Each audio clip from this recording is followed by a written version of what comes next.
Bien, ahora les voy a enseñar otra fórmula muy importante para trigonometría, que es la longitud de arco.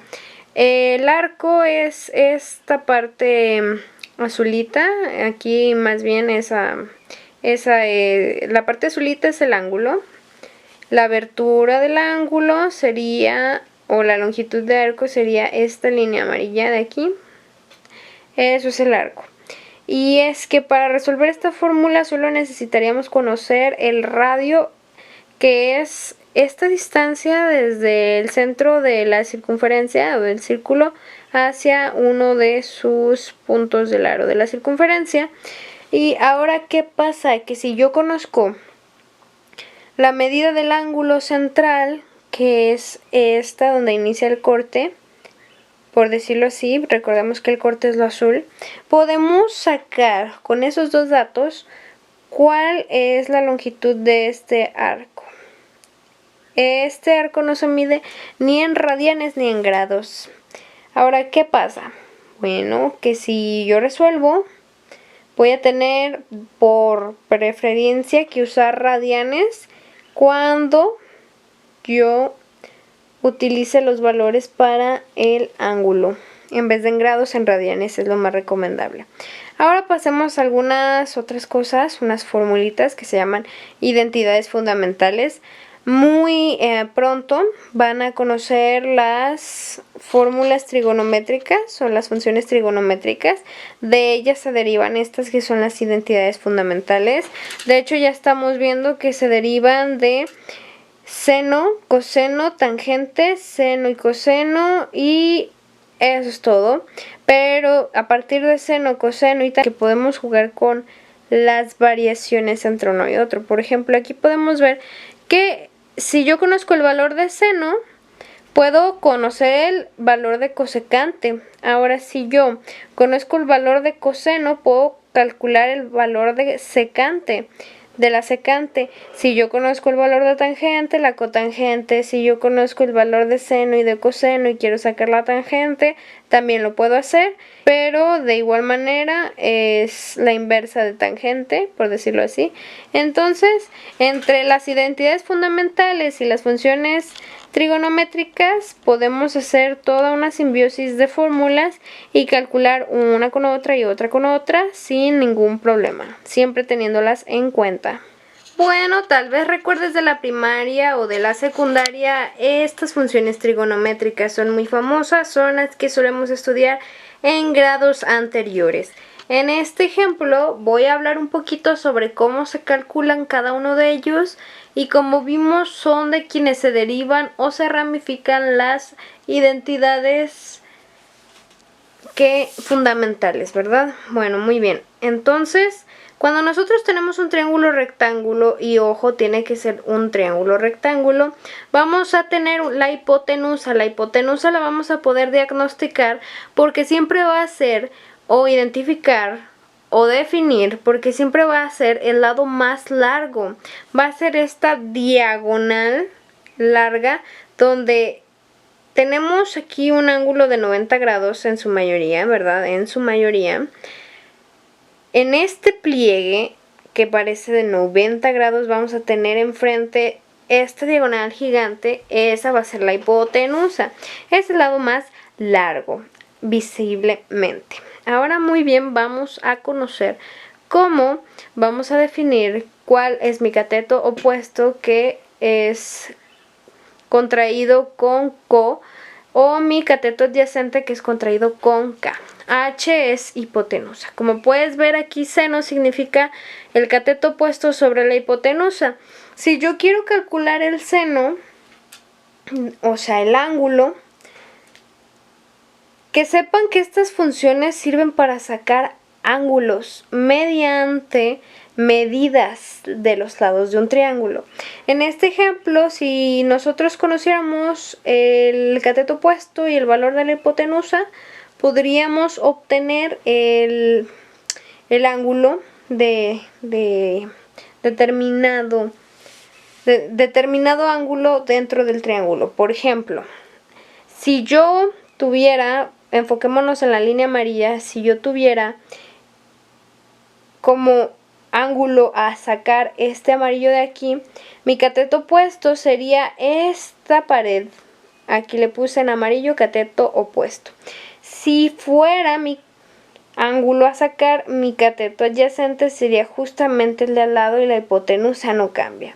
Ahora, si nos enfocamos en la línea azul de aquí, si yo quisiera sacar este ángulo, mi cateto opuesto sería el de aquí. Como pueden ver, aquí le puse cateto opuesto, y si yo quisiera que sacar este ángulo, mi cateto adyacente sería este azulito de aquí. Como podemos ver, simplemente cambia el cateto opuesto y cateto adyacente. Para despejar o obtener los resultados, deberíamos primero de conocer los lados del triángulo que vamos a necesitar. Eso sería todo por el momento. Por ejemplo, si yo aplico el seno, me debe de dar el mismo valor que si aplico el tangente o si aplico el coseno. Siempre tienen que dar el mismo, ya que estoy sacando el valor del mismo ángulo con cualquiera de los tres. Excelente, espero hayan entendido hasta aquí el tema de trigonometría. Si bien ya les di una introducción muy básica, también faltaría estudiar leyes de cosenos y de senos, pero eso lo van a encontrar en material extra en la página web. Espero que les haya gustado y chao. Hay una cosa que les voy a compartir antes de terminar con el video de trigonometría, y es que existe una herramienta llamada GeoGebra que nos puede ayudar a graficar esta clase de problemas, y aparte de que nos ayuda a graficarlos, nos da los números exactos de cada cosita que hay ahí. Por ejemplo, aquí tenemos el valor de una longitud de arco. Como pueden ver, aquí está el ángulo, y esto lo podemos tomar como ángulo dada su amplitud. Por lo tanto, sabríamos el ángulo central y también el radio. De hecho, este valor cambiaría si moviésemos el punto A por todos estos arcos de aquí. Como puedes ver, el círculo sería más grande dependiendo de eso, o la parte del que vamos a medir. Aparte de la longitud de arco, hay puntos muy interesantes porque, por ejemplo, aquí, esta es otra longitud de arco, y como ven, aquí ya se movió el punto A, y ahora, como pueden ver,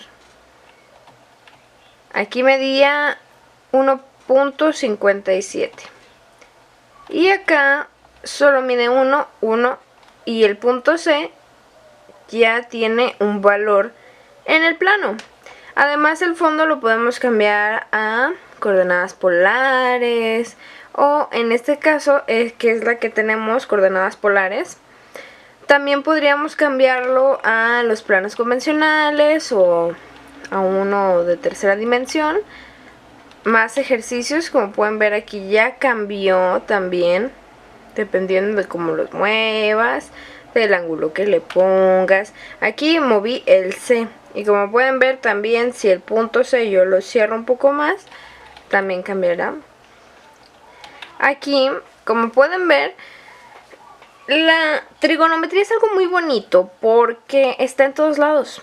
Cuando tenemos una figura irregular, en este caso no, en este caso aquí tenemos un círculo en un plano polar, pero los triángulos están en todas partes. Entonces tú puedes medir algo irregular trazando triángulos en ella y usando todo lo que acabamos de repasar para obtener datos acerca de esa área irregular o de cualquier área o superficie que estés estudiando. Todo esto se hace en GeoGebra, es una herramienta muy sencilla de utilizar. Aquí, por ejemplo, hicimos una longitud de arco por un ángulo dada su amplitud, y después seguimos trazándolos de esa manera hasta ver de cuántos ángulos iguales se componía nuestro círculo.